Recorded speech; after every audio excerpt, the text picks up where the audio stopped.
ഓം ശ്രീ ഗണേശ ശാരദാ ഗുരുഭ്യോ നമഃ. ഓം ശ്രീ നാരായണ പരമഗുരവേ നമഃ. നമ്മുടെ ഇന്നത്തെ സത്സംഗ് വേദിയിലെ എല്ലാ സുഹൃത്തുക്കൾക്കും നമസ്കാരം.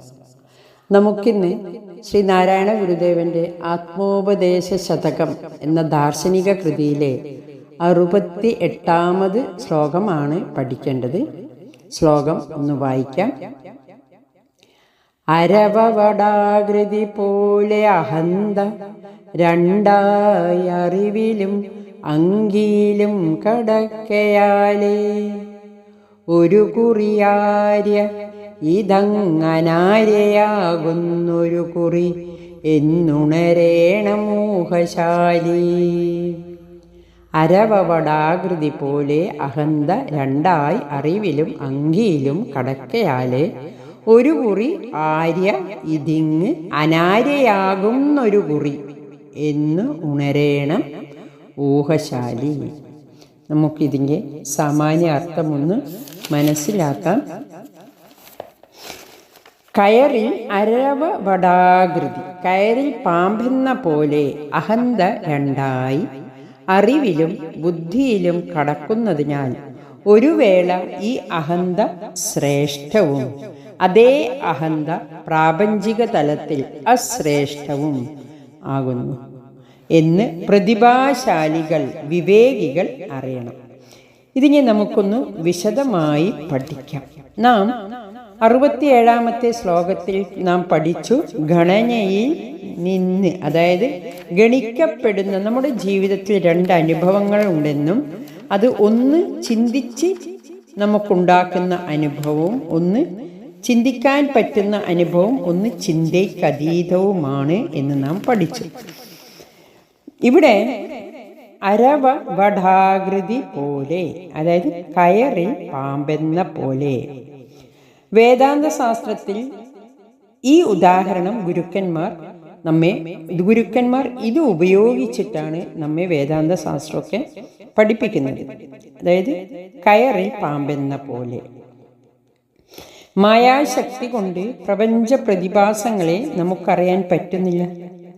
ഞാൻ എന്ന ഉണ്മ, അതായത് അഹന്ത രണ്ടായി അറിവിലും അങ്കിയിലും കടക്കയാലേ, അരവവടാകൃതി പോലെ അഹന്ത രണ്ടായി അറിവിലും അങ്കിയിലും കടക്കയാലേ. അഹന്ത രണ്ടായി പിരിഞ്ഞ് ഒരു ഭാഗം അറിവിലും, അറിവ് എന്ന് ഗുരു ഉപയോഗിക്കുന്നത് ആത്മാവിനെയാണ് കേട്ടോ, ഒരു ഭാഗം ആത്മാവിലും മറ്റേ ഭാഗം ബുദ്ധിയിലും പ്രവേശിക്കുന്നു. നമുക്കറിയാം, വെളിച്ചം കുറയുമ്പോൾ കയറിൽ പാമ്പുണ്ട് എന്ന് നാം ആരോപിക്കുന്നു. വെളിച്ചം കൊണ്ടുവന്നാൽ അത് കയറാണ് എന്ന് ബോധ്യമാകും. തെറ്റിദ്ധാരണ നമ്മുടെ മാറുന്നു. കയറാണ് എന്ന് നമുക്കത് ബോധ്യമായി. അന്വേഷിച്ചാൽ നമുക്കത് ബോധ്യമാകും, ഇത് പാമ്പല്ല, കയറാണ്. ഞാൻ എന്ന ഉണ്മ അറിവിനോട്, അഖണ്ഡത്തിനോട്, ആത്മാവിനോട് ചേർന്നിരിക്കുന്നത് അപ്പോൾ അത് ശ്രേഷ്ഠമാകും, ആര്യമാകും. ഒരു കുറി ആര്യ ഇതിങ്ങനാര്യയാകുന്നൊരു കുറി. അപ്പം അറിവ് അഖണ്ഡത്തിനോടാണ് ചേർന്നിരിക്കുന്നതെങ്കിൽ അത് ശ്രേഷ്ഠമാകുന്നു. ബുദ്ധിയോടാണ് അഹന്ത ചേർന്നിട്ടുണ്ടെങ്കിൽ അത് നികൃഷ്ട, അനാര്യവുമായി മാറുന്നു. നമ്മളിൽ തന്നെ ഈ 2 സാധ്യതകളുമുണ്ട്. കയറിൽ പാമ്പില്ല, എന്നാൽ നമ്മിൽ ഉണ്ടെന്ന തോന്നൽ ഉളവാക്കുന്നു. എന്തെന്നാൽ മങ്ങിയ വെളിച്ചത്തിൽ ഭയപ്പെട്ട് കയറായാലും പാമ്പാണെന്ന് വിചാരിക്കാനാണ് സാധ്യത. പാമ്പിനെ നാം ഭയപ്പെടുന്നു. ഭയം തരുന്നത് പാമ്പായതുകൊണ്ട് നാം പാമ്പായി ആരോപിക്കുന്നു. നമ്മുടെ അറിവ് രണ്ടായി പിരിയുന്നു, കയറിൽ പാമ്പെന്ന പോലെ. പിന്നെ ഒരു കുറി ആര്യയാണ്, ഒരു കുറി അനാര്യയാകുന്നു. അതായത് ഉണ്മ ആത്മാവിനോട് ചേരുമ്പോൾ അനുകൂലമായി, വികസ്വരമായി അഖണ്ഡ ബോധത്തിലുയരുന്നു. എപ്പോഴാണ് ഉണ്മ ബുദ്ധിയോട് ചേരുന്നത് അപ്പോൾ പ്രതികൂലമായി ഭയമുണ്ടാക്കി നികൃഷ്ടമാകുന്നു. അഹംബോധം ഏതിനോടാണ് ചേരുന്നതെന്ന് നാം വീക്ഷിക്കണം. ബുദ്ധിയോട് ചേർന്ന് നിൽക്കുമ്പോഴാണ് നാം കയറിനെ പാമ്പായി കാണുന്നത്. ഒരു ഉദാഹരണം പറയാം. നമുക്കറിയുന്ന 2 പേര് വർത്തമാനം പറയുന്നു. അവർ നമ്മെക്കുറിച്ചാണ് എന്ന് നാം സംശയിക്കുന്നു. എന്നെക്കുറിച്ചായിരിക്കുന്നു എന്നൊക്കെ നാം സംശയിക്കുന്നു. കാരണം അറിവ് ബുദ്ധിയോട് ചേരുന്നത് കൊണ്ടാണിത് സംഭവിക്കുന്നത്. ഏത് കാര്യവും പ്രശ്നമാക്കുന്നത് അറിവ് അഹന്ത ബുദ്ധിയോട് ചേർന്ന് നിൽക്കുമ്പോഴാണ്. അഹന്ത ബുദ്ധിയോട് ചേരുന്നത് കൊണ്ട്. അഹംബോധം അഹന്ത അറിവിനോടാണ് ചേർന്നിരിക്കുന്നതെങ്കിൽ അത് വികസ്വരമാക്കുന്നു, ആത്മബോധത്തിലേക്ക് ഉയർത്തുന്നു. അഹന്തയെ നാം എന്തിനോടാണ് ചേർക്കുന്നത് എന്നതാണ് പ്രധാനം എന്ന് നാം പറഞ്ഞു. നാം എപ്പോഴും പറയും ബുദ്ധിപരമായി ചെയ്യണം, അറിവ് ബുദ്ധിപരമായി നേടാവുന്നതാണ് എന്നാണ് നാം കരുതിയത്. അതുകൊണ്ട് ബുദ്ധിയെ പരിപോഷിപ്പിക്കുവാൻ നാം ശ്രമിക്കുന്നു. എന്നാൽ ബുദ്ധിക്കപ്പുറമുള്ള ആത്മാവിനോട് ചേർക്കാൻ നമുക്ക് പറ്റുമെന്ന് നാം അറിയുന്നില്ല. അതുകൊണ്ടാണ് ബുദ്ധിപരമായ വികസനത്തിന് നാം കൂടുതൽ പ്രാധാന്യം കൊടുക്കുന്നത്. ഗുരു പറയുന്നു, ബുദ്ധിക്കപ്പുറമുള്ള അറിവിലേക്ക് എത്തണമെങ്കിൽ നാം വിനയാനിതമാകണം എന്ന്. ഒരിക്കൽ ഗുരു സമാധിസ്ഥനായപ്പോൾ ശിഷ്യരെല്ലാം അടുത്തുകൂടി ഗുരുവിനോട് ചോദിക്കുകയാണ്, ഗുരു, അങ്ങ് ലോകത്തെ കീഴ്പ്പെടുത്തിയ മഹാത്മാവാണ്.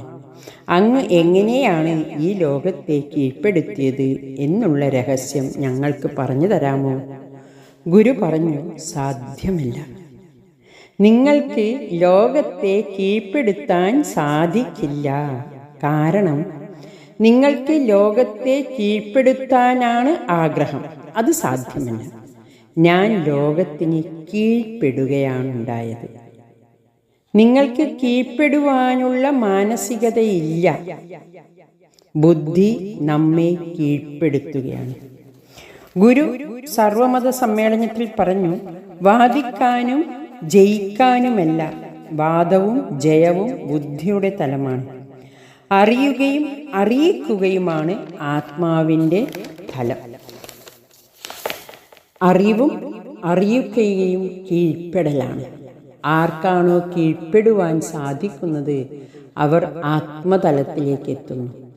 ആർക്കാണോ കീഴ്പ്പെടുത്തേണ്ടത് അത് ബുദ്ധിതലമാണ്. അവർക്ക് പറ്റിയ മേഖലയല്ല ആത്മീയത. അവർക്ക് വാദവും തർക്കവും മതവും മത്സര്യവും ഉണ്ട്. അതൊക്കെ ബുദ്ധിയുടെ തലമാണ്. എന്നാൽ ആത്മീയത എത്ര കീഴ്പ്പെടാൻ അറിയുന്നുവോ അതാണ് ആത്മീയ തലം. ഗുരുവിൻ്റെ ശിഷ്യഗണങ്ങളും അനുയായികളും ഗുരുവിൻ്റെ ഈ പൊരുൾ മനസ്സിലാക്കണം. കീഴ്പ്പെടൽ, കീഴ്പ്പെടുത്തൽ, അടിച്ചമർത്തൽ. കീഴ്പ്പെടുത്തൽ എന്ന് പറഞ്ഞാൽ അടിച്ചമർത്തൽ എന്താണെന്ന് ഗുരുവിൻ്റെ അനുയായികൾ മനസ്സിലാക്കണം. അടിച്ചമർത്തൽ, അതായത് കീഴ്പ്പെടുത്തൽ, ഈ രീതി ഗുരുപക്ഷത്തിന് ചേർന്നതല്ല. ഗുരുപക്ഷത്തിന് വേണ്ടത് സമർപ്പണമാണ്, കീഴ്പ്പെടലാണ്. കൽപ്പിച്ച പോലെ വരും എന്ന് നനച്ച് കണ്ടിട്ട് അർപ്പിച്ചിടുന്നു അടിയൻ. എല്ലാം സമർപ്പിക്കുന്നു. അറിവുള്ളവൻ തർക്കിക്കാനും വാദിക്കാനും ജയിക്കാനും നിൽക്കില്ല. ശാന്തനായിരിക്കണം. ഈ മനോഭാവമുണ്ടെങ്കിൽ അഹന്ത ആത്മാവിനോട് ചേർന്നിരിക്കുന്നു. നാം പഠിച്ചു, അഹന്ത ബുദ്ധിയോട് ചേർന്നാൽ അത് അനാര്യമാണ്, നികൃഷ്ടമാണ്. അത് നമുക്ക് അസ്വസ്ഥതയുണ്ടാക്കുന്നു. അഹന്ത ആത്മാവിനോട് ചേർന്നാൽ അത് ഉത്കൃഷ്ടമാണ്. അത് നമുക്ക് ശാന്തിയും സ്വസ്ഥതയും പ്രദാനം ചെയ്യുന്നു. ഈ സ്ഥാനമാനങ്ങൾ നേടുന്നതും ധനം സമ്പാദിക്കുന്നതെല്ലാം, ഭൗതിക ഉന്നതി നേടുന്നതെല്ലാം ബുദ്ധിയുടെ തലത്തിൽ നിന്നാണ്. അത് ആവശ്യം തന്നെയാണ്, വേണ്ട എന്നൊന്നും ഗുരു ഒരിക്കലും പറയുന്നില്ല. പക്ഷെ നമുക്കതിലും ഉയരത്തിൽ, അതായത് നമുക്കും അഖണ്ഡബോധത്തിൽ എത്താനുള്ളൊരു സാധ്യതയുണ്ടെന്നും കൂടിയാണ് ഗുരു നമ്മെ ബോധ്യപ്പെടുത്തുന്നത്. ഈ സ്ഥാനമാനങ്ങളും ധനവുമൊക്കെ നമുക്ക് ശാന്തത തരുമോ? ഇതൊക്കെ ഉണ്ടായിട്ടും സുഖവും ശാന്തതയും ഇല്ലെങ്കിൽ എന്താണ് ഗുണം? അസ്വസ്ഥതകൾ മാത്രം തരുന്നതാണ് ഭൗതിക ഉന്നതി. സമാധാനമാണ് വേണമെങ്കിൽ അഹന്ത ആത്മാവിനോട് ചേരണം. ആത്മീയ സൗഖ്യം ഉണ്ടാക്കാൻ ബുദ്ധിക്ക് പറ്റില്ല.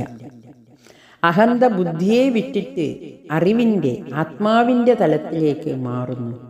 തന്നിലേക്ക്, ശാന്തതയിലേക്ക് തിരിയണം. ബുദ്ധിയെ വിട്ട് അറിവിൻ്റെ തലം കേന്ദ്രീകരിച്ചാൽ വാദം മത്സരത്തിൻ്റെയും മേഖല വിട്ടിട്ട് തന്നിലേക്ക് ഉള്ളടക്കുന്ന ശാന്തതയിലേക്ക് നയിക്കുന്നു. ഭൗതിക സമ്പത്ത് ഉപേക്ഷിച്ച് ഒരു ആത്മീയതയൊന്നും ഗുരുദേവൻ പറയുന്നില്ല എന്ന് പറഞ്ഞു. പക്ഷെ ഒരിക്കലും അസ്വസ്ഥത ഉണ്ടാക്കാൻ പാടില്ല എന്നതാണ്. ആത്മീയ തലം ശ്രേഷ്ഠതയുള്ളതാണ്. മനുഷ്യൻ നന്നാകണം എന്ന് ഗുരു ഉദ്ദേശിക്കുന്നത് മനുഷ്യന് ശാന്തി അനുഭവിക്കാൻ പറ്റുന്നതായിരിക്കണം. ശാന്തി അനുഭവിക്കാൻ പറ്റാത്തത്, ശ്രേഷ്ഠതയില്ലാത്തത്, അത് നമുക്ക് വേണ്ട എന്നുള്ളത് തന്നെയാണ്. ഒന്നുമില്ലാത്തവന് ശാന്തി ഉണ്ടെങ്കിൽ അവൻ എല്ലാം ഉള്ളവനേക്കാൾ ശ്രേഷ്ഠൻ തന്നെയാണ്. കാരണം ശാന്തിയാണ് ഏറ്റവും പ്രധാനം. വിദ്യ കൊണ്ട് സ്വതന്ത്രരാകുക, അത് ശാന്തിയാണ്. ഇന്നത്തെ വിദ്യാഭ്യാസം വിദ്യയുടെ വികലതയാണ്. ഗുരു പിന്നെയും ഓർമ്മിപ്പിക്കുന്നു, തന്നിലേക്ക് താൻ അടുക്കുന്ന സുഖമാണ് സ്വാതന്ത്ര്യത്തിൻ്റെ ഫലം. സ്വാതന്ത്ര്യം, മുക്തി, കെട്ടുപാടുകളിൽ നിന്ന് മോചനം, അത് സുഖകരമാകുന്നു, ശാന്തി പ്രദാനം ചെയ്യുന്നു. അഹന്ത അറിവിലേക്ക് ചേർന്നാൽ അത് ശാന്തി പ്രദാനം ചെയ്യുന്നു, സുഖം തരുന്നു. എപ്പോഴാണ് അഹന്ത ബുദ്ധിയോട് ചേർത്ത് വെക്കുന്നത്, അപ്പോൾ അത് അശ്രേഷ്ഠകരമാകുന്നു, നികൃഷ്ടമാകുന്നു, അശാന്തി ഉണ്ടാക്കുന്നു. ഒരു കുറി ആര്യ അഹന്ത ആത്മാവിനോട് ചേർന്നാൽ ആര്യ ശ്രേഷ്ഠമാകുന്നു, ഉത്കൃഷ്ടമാകുന്നു. അഹന്ത അനാര്യയാകുന്നു. ഒരു കുറി അഹന്ത ബുദ്ധിയോട് ചേർന്നാൽ അത് അനാര്യ, അശ്രേഷ്ഠമാകുന്നു. ഉണരണം ഉഹശാലി, ഇത് വിവേകികൾ അറിയണം, പ്രതിഭാശാലികൾ ഇത് അറിയണം എന്നാണ് ഗുരു പറയുന്നത്. ബുദ്ധിയുടെ പ്രയോഗം തിരിച്ചറിഞ്ഞ് അതിനെ ആത്മാവിനോട് ചേർത്ത് വെക്കാനും ശാന്തി അനുഭവിക്കാനും ഗുരുകൃപ ഉണ്ടാവട്ടെ. ഹരി ഓം നമഃ ശിവായ.